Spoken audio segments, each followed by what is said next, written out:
Well guys, it's Kieran or Killikers HD here, and welcome back to the Cherries Rise. And today we face off against Liverpool in the Bucky's Premier League. And I hope you're enjoying this series because I know I am enjoying posting it and I'm enjoying daily content.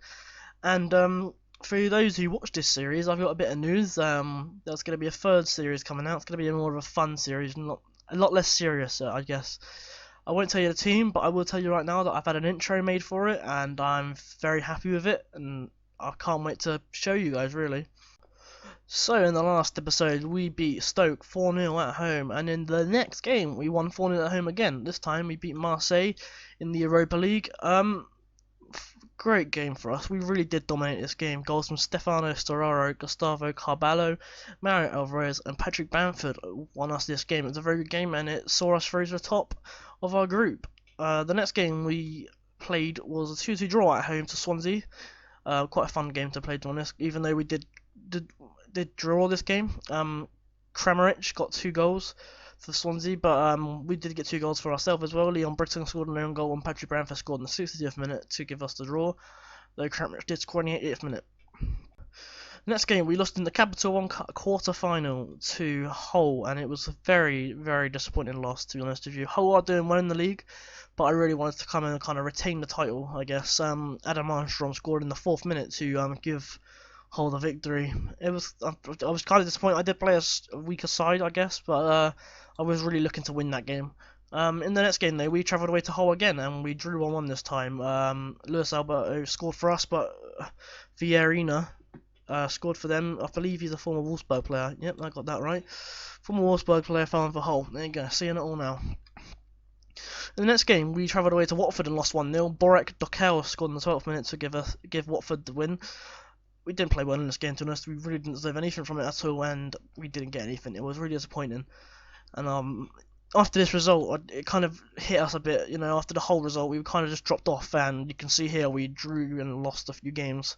The next game, we drew 2-2 away at Manchester City. It was actually a good game. I really enjoyed this game. Pablo Zabaleta scored an own goal within 1 minute, but Douglas Costa scored just before half-time to make it 1-1. Juan Iturbe did score in the 75th minute, but Carlos Fierro, the FM wonder kid, scored in the 90th minute to give Man City the point.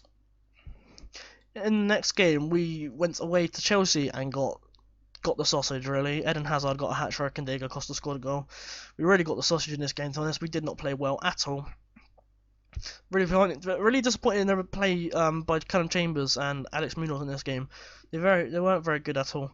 In the next game, we were at home to Huddersfield in the FA Cup 3rd round, and we won 3-0. Goals from Patrick Bamford, Branko van der Boomen, and Juan Iturbe. We did play a weaker side for this tie. Players like Zwicker, our newly signed right back, and players like van der Boomen, obviously, and Julian Green did get a game. Jason Steele also started. And finally, we travelled away to Arsenal, and we got a really, really surprising win. Danny Welbeck started us off for Arsenal. 1 minute in, straight highlight. Very disappointed that they scored that goal, but fantastic play from Grealish and Alberto. Saw Juan Iturbe score in the 7th minute from some great passing play. Stefano Storaro scored in the 22nd minute to make it 2-1 to us, and we were flying high. And Kevin Weimer in the 37th minute to steal the deal. It was a great game. So in terms of the league table, Manchester City, Liverpool and Chelsea are running the race for the top of the table. We've got Stoke, Derby and West Brom at the bottom of the table. We're currently in 10th, 7 wins, 7 draws, 6 losses. We're not doing as well as we should be, really. Top scorer, Divock Origi, Memphis Depay hanging behind with Kramaric and James Wilson for Hull. Christian Eriksen with the most highest average rating for Tottenham. Most assists, Raheem Sterling. Most player of the match awards, Raheem Sterling. Luis Alberto just behind with 4. Most clean sheets, Tim Courtois tying, and the most yellow cards, Ramirez. So I did actually do the draw for this Europa League first round knockout draw, but the capture software didn't work once again. So we'll be facing Celtic in the first knockout round, and if we manage to get past Celtic, we will be facing either Dynamo Kiev or Red Bull Leipzig. We need to beat Celtic, of course, first. That should be a really fun game to do, and I plan to record that game as well. They're probably the next games. We're going to do a double live com. We've got Manchester United in the middle there, which is a bit of a worry, I guess. We've also got either Peterborough United or Queen's Park Rangers in the FA Cup. So in terms of transfers, we've had 2 outs. Josh O'Halloran's left on a free transfer. He was just a fringe player, really. He didn't actually play for us at all. He wasn't that good. He was kind of like a player we needed to comply with the Europa League specifications, but we brought in Mitch Joyce and he does the job now. Gary Mackay Stephen left for £900,000. He's gone to Millwall. We bought him in for I think £230,000 from Celtic, so I think we've made a nice little profit off the guy. He'll get game time with Millwall in League One, and I hope he does well. But we have brought in two players. These are already scheduled transfers. We brought in Guillermo Javier Zwicker from Lanús. He's right back who looks like a really good player, really. To be honest, his physical stats are very nice, his technical stats are fantastic, and his mentors can do with a little bit improving, but I'm liking what I'm seeing so far. He's already made an appearance for the club. He played in the FA Cup game, I believe, and he played alright.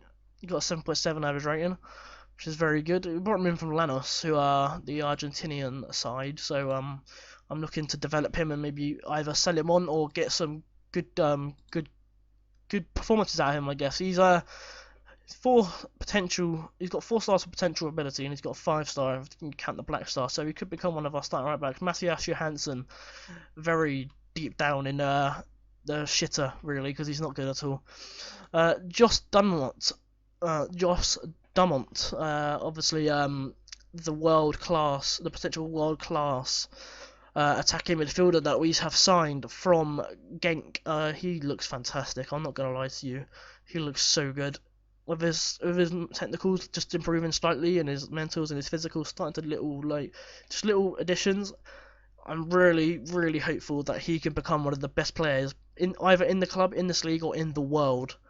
In terms of actual transfers for this January transfer window, I'm not planning to bring in anyone, but I was looking at a couple of players. Marcos Paz from Velez, who's currently on loan at Red Bull Salzburg. He looks like a very good striker, and I really want to bring him in, but they want a lot of money, and I can't blame him. Look at his technical stats already; they are ridiculous. 18 finishing for a 20-year-old. Are you mental? I said it again. I'm sorry. I didn't mean to say it, but look at his technical stats, they are ridiculous. Look at his mental stats, they are ridiculous. Look at his physical stats, they are ridiculous. I need to sign him. If I can't sign him now, I'll sign him at the end of the season. They want a lot of money for him, and I can't afford it right now, but I will try and get him in a later date. So let's get into this game. Hull beat West Ham 3-1 in the game before us on a Sunday, so that's a good result for Hull. You know, they beat us in the Cup at One Cup, and we beat them at home. In terms of injuries, I forget to mention, J. Emmanuel Thomas, he's obviously loaned out, but he's injured for 3 days with a flu. Joel Campbell's out for 2 to 7 days with broken ribs. And Danny Ings is out for 7 to 12 days with a twisted ankle. He's actually been out for 4 weeks, so Bamford's been getting some games. He's been enjoying it, I guess. But, you know, he's getting some game time and he's loving it. We're actually going to stick with the exact team that they've put out there. Apart from Alex Munoz is going to play instead of Kevin Wimmer, and then Steve Cook going to come off for Wimmer. Steve Cook is actually starting to decline a little bit, which sucks because he's been such a good player for us. Vincent Payot is going to start instead of Sarara as well. What the hell? No, Powell, sorry. He's going to start instead of Powell. And then Powell can play as a midfielder in this game. Julian Green and Lana can play as the wingers. And Mitch Joyce can come on if needs be. Mitch Joyce, I forget to mention, Mitch Joyce is actually doing really well. He's developing quite nicely, and I'm really happy I made this acquisition because he's looking like a really good player. He actually scored. Sorry, I actually forgot to mention. He actually scored 1 goal in the league. He's actually scored 3 goals in 5 games, so he's looking really good. But let's get into this game. Danny Barfoot taking the armband, okay, and let's see what happens then. Bournemouth are not favourites, of course. Liverpool are actually second, so this could be a big game. Danny Ings coming up against Liverpool. Or not, because he's injured. Why would I say it's coming up against Liverpool when he's injured? Idiot Kieran. It's an assistant. Let's have a look at the side. Divock Origi starting up front with Coutinho on the left, Raheem Sterling on the right. That's awkward. Rakitic, Jordan Henderson, Lucas Leiva, Marcelo, Sacco, Jonathan Tah. Oh, Jonathan Tah. I forgot about you. Danilo and Simon Mignolet in the sticks. Got Rudd on the bench with. I'm guessing that's Socrates. I'm really gonna guess that's Socrates. It is Socrates. I'm not pronouncing that saying. I'm sorry. You got Kevin Campbell, I believe. Daniel Sturridge, Sisto. I'm so sorry. I cannot pronounce names today. Skirtle. He's useless. And Markovic. Let's have a look at Jonathan Tah quickly before we get into this game. See how he's developing at Liverpool. He's 17 games. Oh wow. I still can't believe the profit we made on this guy. I nearly said the M word again, but it is literally mental. Let's see what they want to do with the instructions. Really don't want to go and tight mark and close down Origi. That guy's pacey. You want to watch out for him. You should challenge the team to pick up where they left off. Okay, passion. We are Liverpool. There you go. You tell me to do that, and I'll do the exact opposite thing, and I'll get a better thing. Okay? I don't know what thing is. But let's get this game underway. Kevin Wimmer, Alex Munoz down that left hand side, Vincent Payot, as I mentioned in the last episode, an unsung hero for this club, and Danilo fouls Grealish. Ah, we have an injury. Alex Munoz has gone down injured. This is actually the second injury of the game, but Liverpool had one. Lucas Leiva went off, and Socrates came on. But it's our second injury in the game. Wimmer's going to have to go on the left-hand side, and we're going to bring on Steve Cook. So that was actually a completely useless change in that line-up picking, because Alex Munoz is now injured, and hopefully he's not out for too long. You finally have a highlight 20 minutes in. Throw-in by us. Iturbe on that right-hand side. Wimmer. He's obviously the left back now. Raheem Sterling tackles him, and he's going to pace it down that right-hand side. He's got a lot of room. Origi hasn't been closed down, and he parts it wide. That's really unlucky. Highlight here, Danilo, Sterling rips it in, and that's a good defending by Sterling again, and he scored, and it's a great goal by Raheem Sterling. Liverpool man scores the goal in the 38th minute to make it 1-0 Liverpool. Let's have a look at this, and Sterling whips it in. Storaro with a sliding tackle. Sterling literally paces it past Storaro and another defender, slips it in to the corner. Great goal. It's a shame it's gone in though.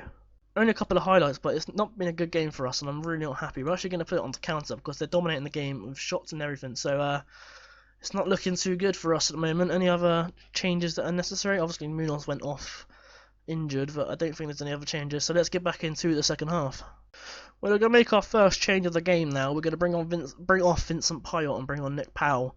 Vincent Payot struggling for fitness in this second half, so we're going to take him off. We might have to take off Bamford for Mitch Joyce because Bamford's just not doing well. I've been trying to sell him. He's not doing well at all in this club at the moment. I don't know if it's because Danny Ings is just so much better or what, but he's just doing so much better. And we're looking like we're not actually going to get anything from this game.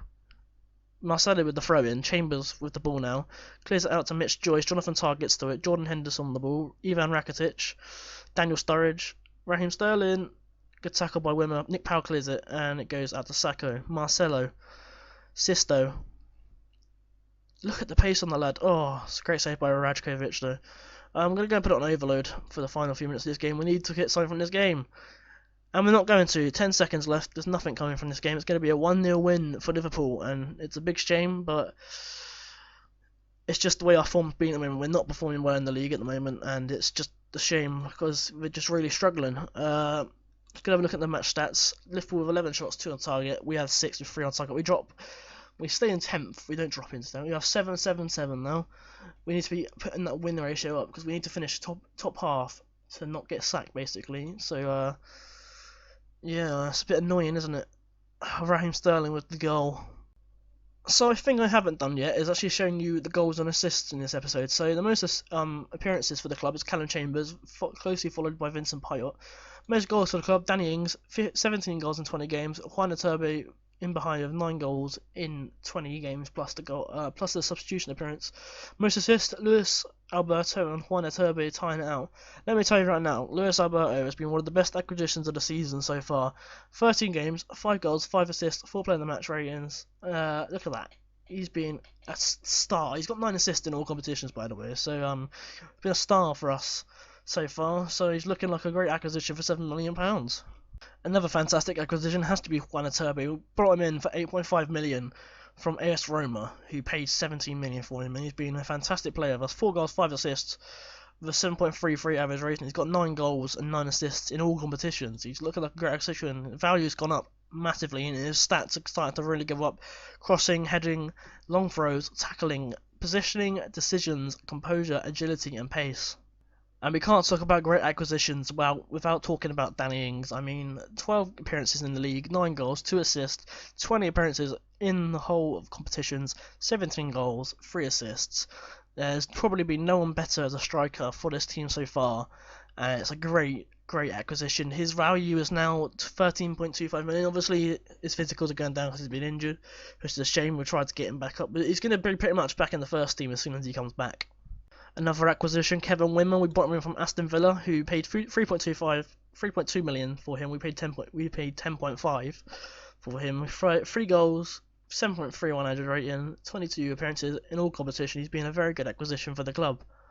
So that's where we'll leave it off for today. The next episode is going to be a double header, the Celtic away and home Europa League ties. So we've got a few games in between against Tottenham, West Ham, got the FA Cup games, Newcastle, Southampton, Derby and Burnley. But for the next episode we play against Celtic, so I hope you enjoyed. If you did, leave a like. If you didn't, tell me in the comments down below, and please subscribe. And I'll see you very soon for another episode of the Cherries Rise.